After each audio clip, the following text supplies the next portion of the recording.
I'm so excited that you all made it out and joining us for this today. I know everyone is very excited about large language models and the like.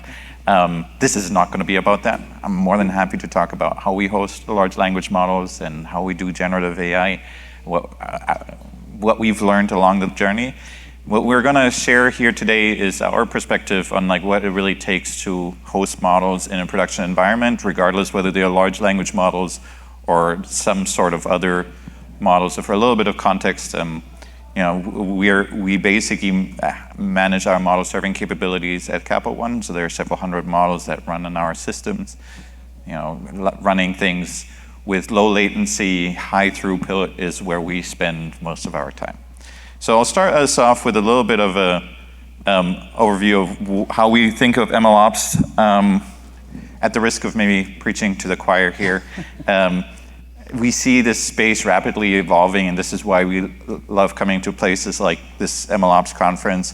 There's a large proliferation of roles, and I find myself kind of navigating this graph a lot, trying to figure out exactly what this MLOps, ML engineering role means in the middle, and how we actually build capabilities and build teams that can build capabilities.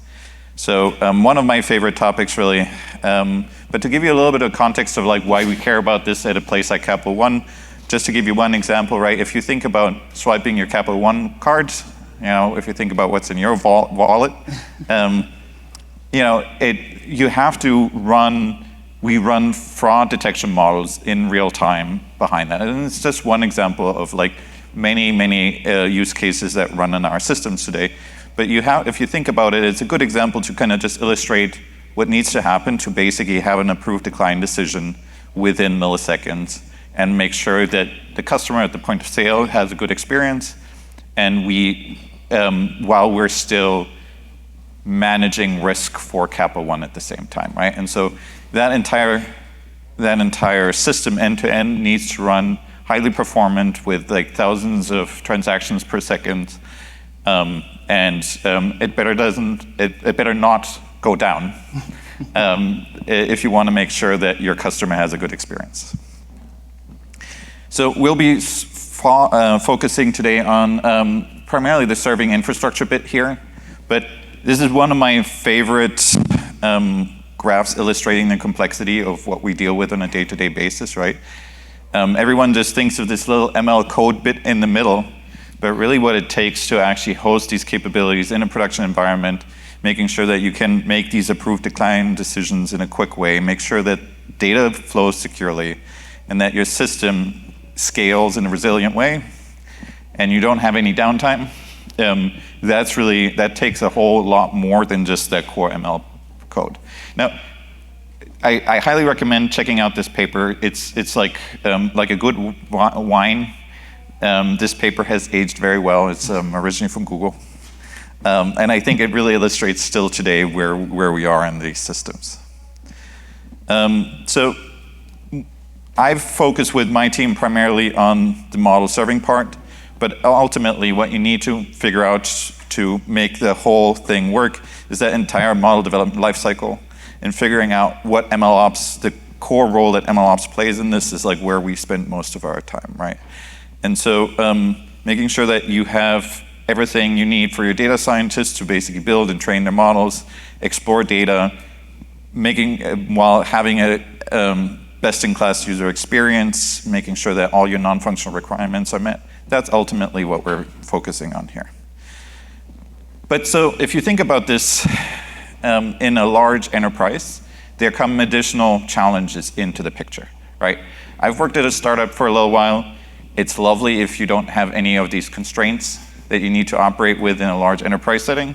The reality is, as you scale out, regardless which business, you need to figure out how you make these systems scale together with your organization. And so that's, again, at a place like Capital One, an area where we spend a lot of time on. So, our systems are essentially self-service, multi-tenant capabilities with thousands of data scientists, hundreds of use cases, all sorts of services in production. Making sure that all of that works end-to-end is a major challenge. And so, there's here a little bit of an outline of all the different challenges that you need to sort out, that you need to work through to make sure that that model development lifecycle is consistent and clean for all these thousands of data scientists, all these thousands of ML engineers, and like these hundreds of use cases. So I'd be happy to chat with you about like how organizations scale there, how you basically get all of that, all these bits and pieces sorted out. Today we're going to be focused on what I like to call the unified stack, right? So if you think about it, internally we often talk about arbitrary uniqueness. So you can build an ML pipeline 10 different ways. Every one of them have good pros and cons. But if I want to figure out how that scales effectively, I really need to be mindful about selecting the right set of technologies and really making sure that we're making solid decisions that have a long shelf life, right? And so today we're going to be talking in that context about like one of the particular technologies that we've been evaluating called Seldon. Seldon is a model inference framework, and Michael is going to tell you all about it. Sure am. Basically, everything he just said is we have to give Taylor Swift and Samuel L. Jackson a break from deciding if your credit card transaction is fraudulent or not. Yeah, so raise your hand if you work with or know what Kubernetes is. Okay, decent number of people. Of those folks, do you know what a custom resource definition is? Okay, far fewer. All right, so Seldon is an open source model serving framework based in Kubernetes. Oh, sorry, one other question. How many of you work for Seldon? Because I know there's a couple floating around in here. No? Okay. So it's an open source model serving framework that runs inside of Kubernetes. It allows you to construct DAGs, or directed acyclic graphs, do interesting things with like traffic routing, 80% to that model, 20% to that model, mirroring here, doing that, all the cool things that Istio can do. But at its core, it really simplifies the job of deploying a real-time model. And as you can see, it's used by many cool companies. What's that cool Capital One company? I should work for them. So this is what a custom resource definition is. So Kubernetes, bunch of EC2s, I want to work, or run a bunch of workloads on it. That's how you can, one way of summarizing Kubernetes in a sentence. And a custom resource definition defines some non-standard, set of resources. So in this example here, use the little laser thing. We're saying, hey, Seldon, give us these containers and orchestrate them in this manner. So Seldon converts this YAML file, which is applied to the cluster, which is a custom resource definition. The Seldon controller picks it up and then converts it into this, which is actually a pod. And a pod is just a group of containers. The orchestrator or executor, as it's called now, is injected into that pod and actually moves the request through the DAG that you have defined on the left. So we have an input transformer, a combiner, and two models. So in the real world, that looks like this. The orchestrator will call the input transformer, take its response, pass it along to both models, and then take their responses, pass it along to the combiner, and then ultimately that's actually what gets returned to you. So models as a service, or MAS, as we call it internally, is built on top of Seldon. It wraps and actually abstracts Seldon away. I don't want to scare that one Seldon employee away or anything like that, but it simplifies things for our end users. Many data scientists do not know what Kubernetes is. They do not have the DevOps experience. And this is kind of the purpose of MAS. We say, give us your cool model, and we'll give you a cool REST API back. The other bit is it adheres to all of, I call them Capital One-isms. The financial industry is just heavily regulated. You can't do anything without asking for permission first, essentially. And it makes sense. Like, I bank with Capital One. If a model gets wonky and suddenly all my money disappears, I'd be pretty unhappy too. So there's a short list of thou shalts I have up here. Thou shalt use golden images. So any Docker images that you build and actually use inside Capital One have to be built on top of Capital One produced and approved images. Thou shalt produce metrics. Thou shalt produce logs. Thou shalt register your API on a gateway. Thou shalt manage secrets. Thou shalt be 99.99% resilient. And the list goes on. We would probably have to spend another day or two just going through the requirements. So this is a pretty abstract, high-level view of how MAS works. So we have users and clients over here. They invoke their API through the API gateway.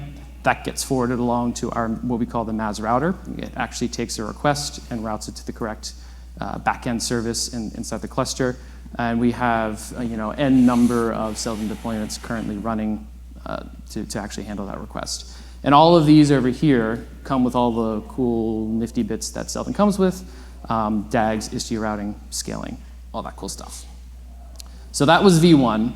How is V2 different from V1? So in V1, we had one YAML file, one custom resource definition that translates into the whole kit and caboodle of the deployment inside a cluster. In V2, they're split apart. So we have servers, models, pipelines, and /experiments. So you can stitch all of those together to make very interesting deployment patterns as well as reusable components. All of these CRDs and services are in alpha. Yeah, it's still the case because it says alpha at the top of the custom resource definition. I think Ryan says no. Well, it says alpha in there. Yeah. Okay. However, a transition for us to V2 would have a large impact on how to abstract that control plane away in comparison to V1, directly impacting the developer experience and a pretty complex refactoring of our control plane internally. So this is kind of how it looks. Like I said, we have V1 that has one spec, translates everything into services and pods and things like that. V2 says we have models and explainers, servers, pipelines, and experiments, and then you can stitch all these things together. So multi-model serving is another cool feature of Seldon V2. You could probably get into V1 too, but we won't cover that now. It's able to run multiple models inside of a single pod. So this improves your resource utilization and allows you to just run more efficiently so you don't have to spin up an individual pod and server for every single model that you want to run. The basic way it works is it has models on disk or in memory, and then as a request comes in, those get loaded in and actually inferences actually run. However, when this POC was completed, we still had a bunch of questions, including regulatory requirements. Oh, hey, look, another regulatory requirement. How do we replicate the state of the world when that request was actually run? Explainability is one thing, but we actually do need the capability to say, like, this container was running X, Y, and Z at that time. What is the latency of a cache miss? So if I have model A loaded into memory and I need to request an inference response from model B, how long does it take to swap those two out? And we have a lot of custom libraries within Capital One. So, and frameworks more generally. So basically, we would need to create custom servers for each one to actually be able to support that. Multi-model serving leverages ML server, which is a relatively new component. It uses async IO, which solves, we had so many issues with the global interpreter lock in version 1. It's just throw more processes at it instead of threads. ML server could theoretically be used in other frameworks like KServe because it is a shared microservice that was developed, co-developed amongst all of the platforms. And V2 can also be used with any mesh. So Istio, I don't know of those Kubernetes folks that are out there, is an entire beast of its own. It can be just a giant pain when it doesn't work sometimes, and it just doesn't really tell you why. But we did a POC and we executed a basic performance test, and the results were very impressive. Obviously, we have V1, which is just out of the box, run like scikit-learn or something like that. Once we configured like the workers, which is going back to the global interpreter lock from Python that I was referring to earlier, performance improved compared to ML server, which is just we did nothing with it. We just said run scikit-learn. The performance is still better than actually configured Seldon V1. And the core of how do we build DAGs in V2 is a data-centric request flow. So DAGs are kind of built and connected through Kafka, whereas in V1 we had that little container that was injected into the pod, and that could either be used via REST or gRPC. So requests could theoretically be blocked by slower running requests in the Kafka topic, depending on like what your scaling is and how many consumers you have configured. And it's not yet easy to configure Kafka partitions. It's dependent on the core component scaling. Kafka is not at this moment provided by Seldon as like part of the installation process. There are obviously ways of installing it yourself, and they do have documentation on how to do that, but it doesn't just come prepackaged. We expect to have, basically Seldon says you need to have Kafka installed if you want to use DAGs, and that makes sense. And we still have some questions specifically around managed Kafka, because Kafka, much like Istio, is a beast of its own, can be very complex to manage. So why not managed? Oh, hey, look, more Capital One isms and requirements and regulations. Kafka, there are a lot of enterprise policies and concerns around using Kafka. Yeah, like I said, we need additional subject matter expertise to run Kafka, which we don't have on the team at the moment. So this is a diagram of how the DAG is built within Kafka. Basically, you have a pipeline definition, and then Seldon connects all of these dots between these different sinks and streams and all that stuff between the models and detectors and combiners and input transformers. The inference API is a bit different. Seldon had its own custom definition in V1. They also supported V2, which I think is K-serves, the open API, open inference API, which is actually what V2 uses from the start.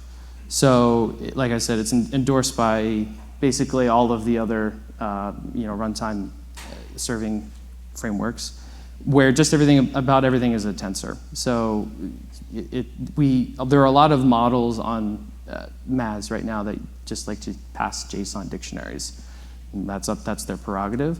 So doing something like converting from V1 Seldon to V2 would actually be pretty difficult, because we would actually either have to do that conversion for them, which is error prone. I don't want to be touching anyone's data as it goes into their model. Or they would have to figure out how to encode and decode their schemas into the new format. So our POC findings are that Seldon V2 at the time was in alpha and not yet mature enough to take our production workloads. We're very conservative with that kind of stuff because, again, we're a bank. The changes necessary are large with limited benefit. Specifically around the developer experience and control plane. How do I deploy a model onto MAS? What does that look like? And the multi-model serving viability is limited when considering isolation requirements. We don't just serve all of the models in one giant namespace. They all have smaller namespaces. Models need to be isolated from each other. So the multi-model serving it's a cool feature. It's particularly helpful in GPU sharing, so that you don't have to spin up a whole bunch of GPUs, even if most of the models aren't using them. And the new inference protocol doesn't support everything necessary to fully transition over, specifically around dictionaries. Transformers are difficult to implement and define via pipelines, which goes back into the whole we need to redo a significant part of our developer experience and control plane. And last but not least, Kafka adds a significant added complexity, especially when you consider that we are not at this exact moment able to use managed Kafka. We can expand and improve our version of version 1 that we're using inside of our clusters to use something like gRPC, which is supported natively out of the box between our MAS router and the graph and from internally inside the graph.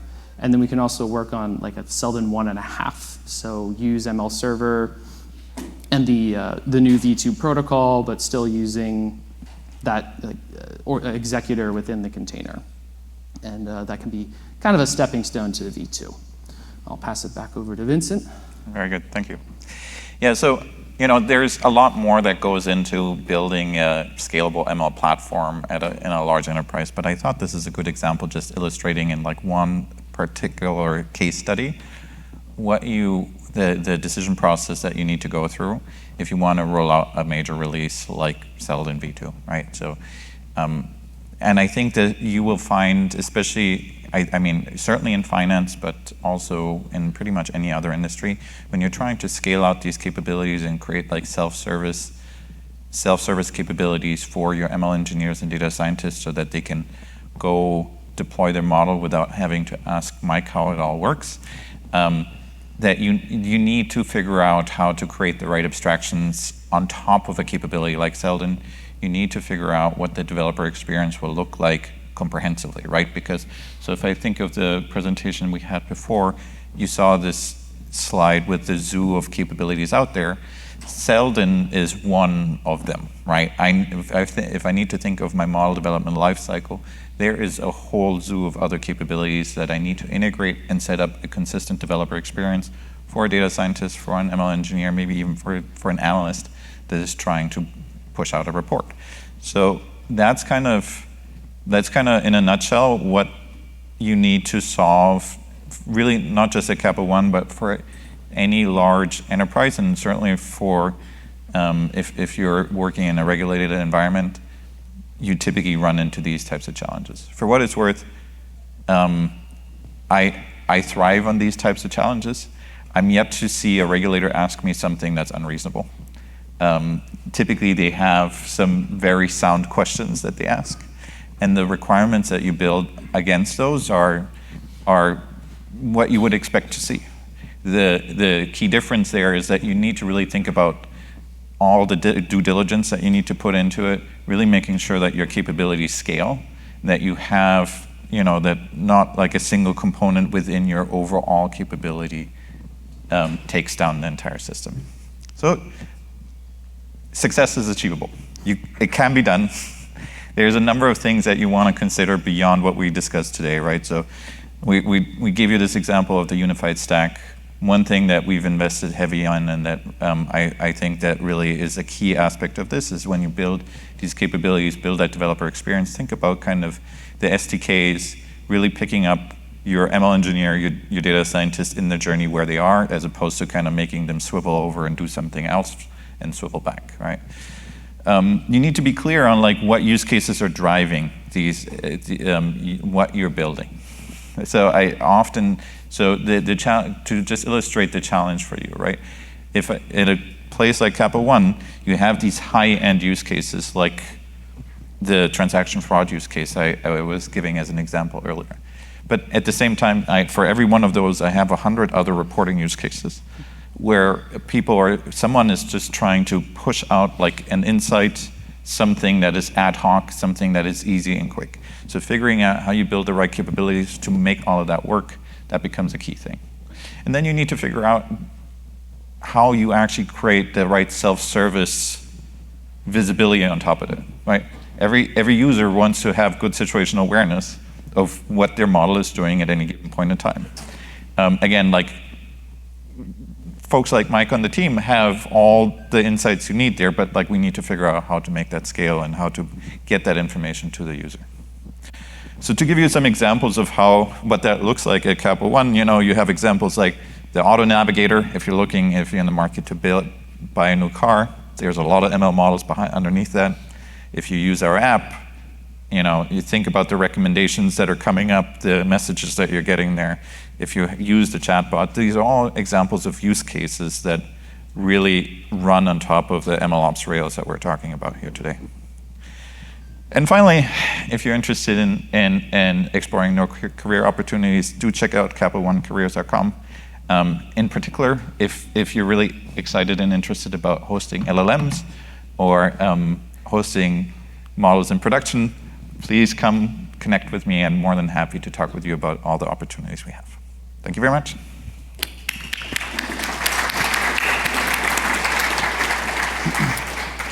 We have a little bit time for questions. Please raise your hands and the mic runner will come. That person had a great credit score on the app, by the way. Oh, yeah. I think I see a question over here and then two over there. Do we have a microphone? Why don't you just ask your question and I'll repeat it? Yeah, I'm pretty loud too. Okay. You mentioned two things I want to ask you. One, how do you guys think about batching? Uh-huh. You're at this like high level of, I guess like latency. And then two, I think I just missed it in your 1.5 kind of implementation. Uh-huh. Are you still on event loops and async execution, or are you still beholden to the GAO? Okay, excellent. Okay, so I'll take the first question and you do the second. So first question, what about batch orchestration? So I think capabilities like Seldon solve for low latency, first and foremost. If you have jobs that are like very large in scale, where you need to run through a large batch of scores, as an example, finding the right orchestration engine that can do these long-term orchestrations is what I'd recommend to invest in. I'm personally very fond of Kubeflow pipelines. At the same time, that is also a heavy investment. There's cheaper ways of doing things if you don't want to like have all the Kubernetes infrastructure to manage and all that good stuff. I actually meant request batch. Right. So in that case, thank you. So Kserve is a good example for that. So you can basically then, so if you have it depends on your use case, right? But like if you have the service already up, using Seldon, I would recommend exploring Kserve to basically run that batch against the service. And then over to you for the second one. Short answer, no. Seldon 1.5 is still orchestrated via like direct API calls, not Kafka. It's just using the new protocol and the new ML serve server. And to be clear, when we say Seldon 1.5, that's like our own internal marker. We're not referring to like an actual Seldon release. All right, do we have time for one more? Yeah.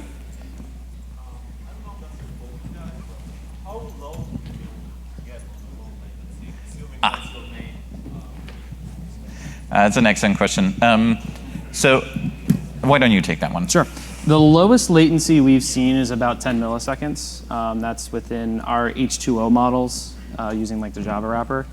But the thing that like Vincent was alluding to earlier, which is like you have a wide array of use cases that want to use the platform, it ranges from 10 milliseconds all the way up to 10 seconds, right?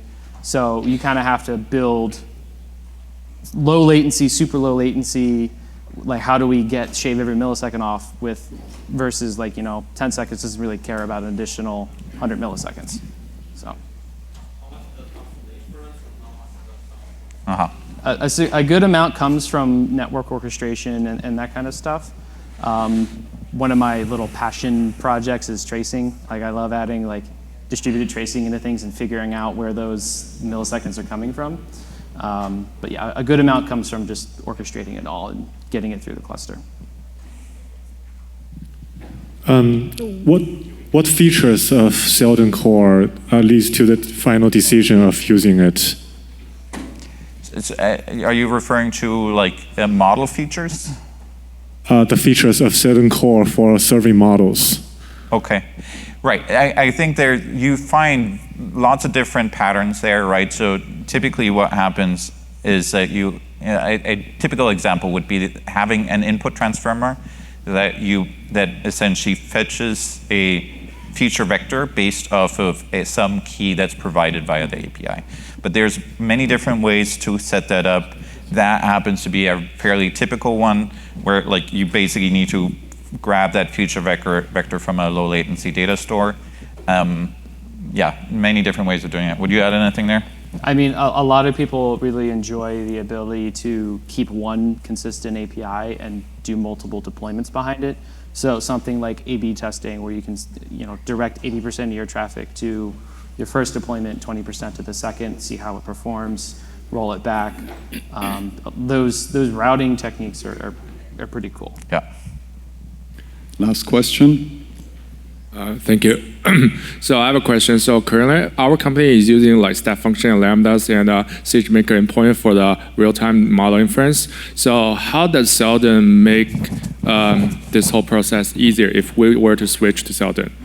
Yeah. Well, first you need a Kubernetes cluster, which is not a trivial amount of work. So I don't know if it would be easier, but I think from an inference latency standpoint, it definitely will be faster because you don't have like step functions going through their processes and invoking SageMaker.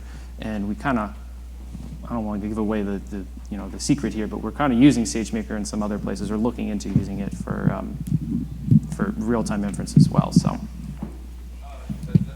Seldon make the deploy much easier, or it's still kind of doing some kind of?